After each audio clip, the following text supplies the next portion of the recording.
यह वीडियो बहुत बहुत बहुत इंपॉर्टेंट है आपके लिए, ओके, क्योंकि आपको अब की बार बोर्ड एग्जाम का फेस करना है और आपको अच्छा खासा नंबर भी उठाना है ना। तो ध्यान से देखिएगा, आपके लिए वीडियो उतना ही इंपॉर्टेंट है जितना इंपॉर्टेंट होता है चाय में चीनी। Okay, fire and ice short answer type question UP board. UP board में जो भी स्टूडेंट क्लास 10th में है उनके लिए सेकंड लेसन पोएट्री से जो भी क्वेश्चन बनने वाला है, इसके बाहर से तो नहीं बनेगा साथी, एक बार आप ध्यान से देखेंगे। चलिए देखते हैं, पहला क्वेश्चन आपके सामने है, why does the poet hold with those who favour fire.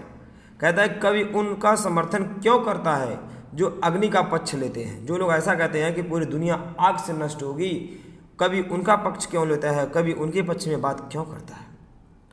इसका आंसर देखेंगे। इसका आंसर यहाँ से स्टार्ट होता है, the poet hold with those who favour fire because the poet believes that unlimited desire will lead the world to the end. कह रहा है कि कवि उनका समर्थन करता है जो अग्नि का पक्ष लेते हैं, क्योंकि कवि का मानना है कि असीमित इच्छा संसार के अंत का कारण बनेगी। चलिए बोले, समझ में आ रहा है कि नहीं। अगर पहला ही क्वेश्चन आपको समझ में आया है, आपके काम का लग रहा है, तो वीडियो को फटाक से लाइक कर दीजिए और चैनल को सब्सक्राइब करके वीडियो को अपने मित्रों में सन से शेयर कर दीजिए एकदम, ओके। और उसके बाद एक आता है वहाँ पे बेल आइकन, उसको भी घंटी बजा के हाथ जोड़ लीजिएगा ताकि सारी वीडियोज आपके पास टाइम से पहुँचते रहें, ओके। चलिए अगला क्वेश्चन देखते हैं। क्वेश्चन नंबर सेकंड है, सेकंड क्वेश्चन है, क्वेश्चन कह रहा है कि व्हाट डू यू थिंक, आपके अनुसार would be enough to destroy the world, can fire and ice contribute to it. आपके अनुसार विश्व का अंत करने में क्या चीज़ पर्याप्त है। क्या आग और हिम यानी कि बर्फ इसमें अपना योगदान दे सकते हैं। इसमें आग और बर्फ क्या अपना योगदान दे सकते हैं इस धरती को नष्ट करने के लिए। चलिए देखते हैं इसका आंसर। बाबू चालू होता है यहाँ से, देखो। In fact craving and hatred are enough to destroy the world. कह रहे कि वास्तव में संसार का अंत करने के लिए घृणा और तृषा पर्याप्त है, यानी कि आग और बर्फ, आइस एंड फायर दोनों पर्याप्त हैं। यस, हाँ, fire and ice can contribute to it as fire and ice are used in the poem for desire and hatred respectively. कह रहा है कि हाँ, आग और बर्फ इसमें अपना योगदान दे सकते हैं, क्योंकि आग और बर्फ कविता में क्रमशः इच्छा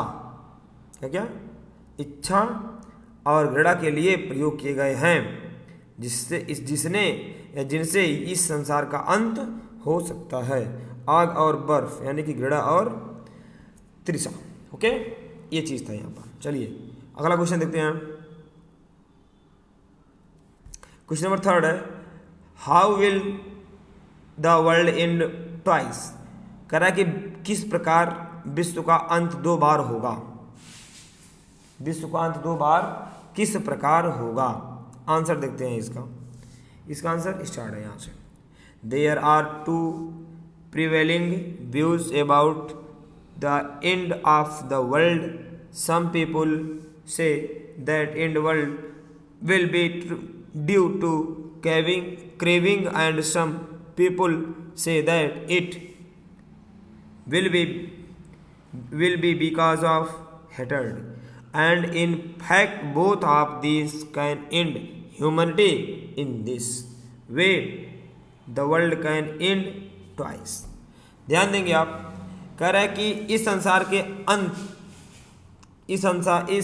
के अंत के विषय में 2 प्रचलित विचार हैं। क्या क्या है।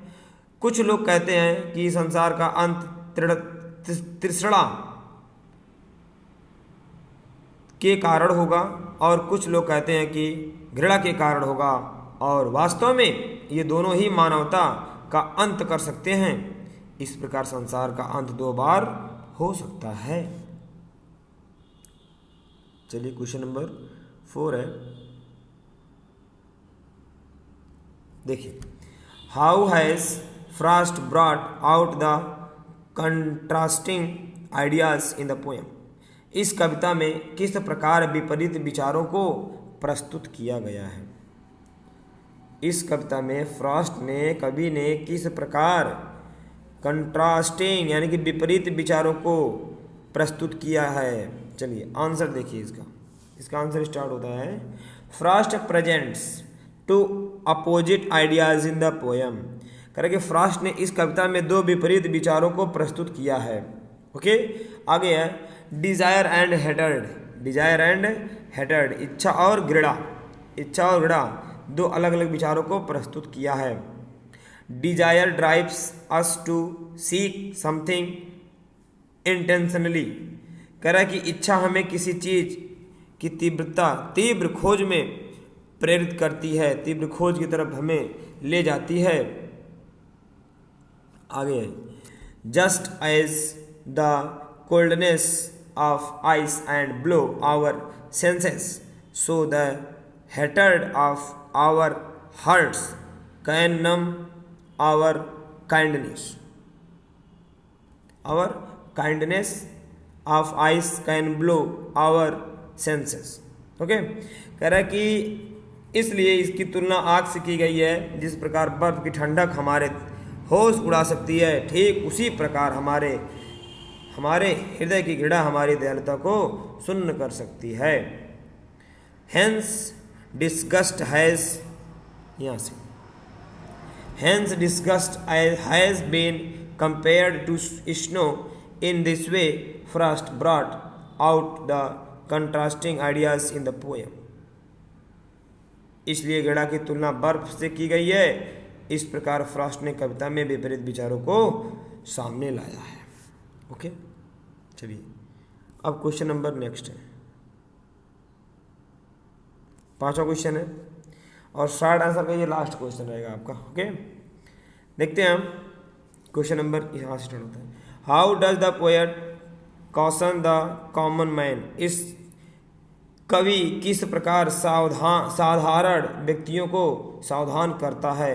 कॉशन का मतलब होता है सावधान। ओके, कवि किस प्रकार साधारण व्यक्तियों को, कॉमन मैन को क्या करता है, कॉशन यानी कि साधारण मनुष्यों को सावधान करता है।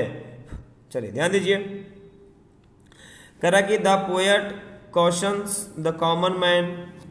कवि साधारण व्यक्तियों को के सावधान करता है by giving two reasons for the end of the world. संसार के अंत के दो कारण को बता करके कवि साधारण व्यक्तियों को संसार के अंत के विषय में दो कारण बताकर उन्हें सावधान करता है।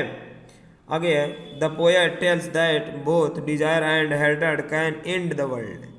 कवि कहता है कि इच्छा और घृणा दोनों ही संसार का अंत कर सकते हैं। ओके, चलिए आयोग की वीडियो आपको समझ में आया होगा, और समझ में आया तो ये भी बताएं, ना आया तो भी बताएं, और जो ना आया वो बताएं क्या हमें समझ में नहीं आया, ठीक है ना। और वीडियो को आप लाइक करेंगे तो हमें थोड़ा सा मोटिवेशन मिलेगा, उससे हमारा भी थोड़ा मनोबल ऊपर आएगा। ओके, वीडियो को लाइक कर दीजिएगा और मिलते हैं नेक्स्ट वीडियो में।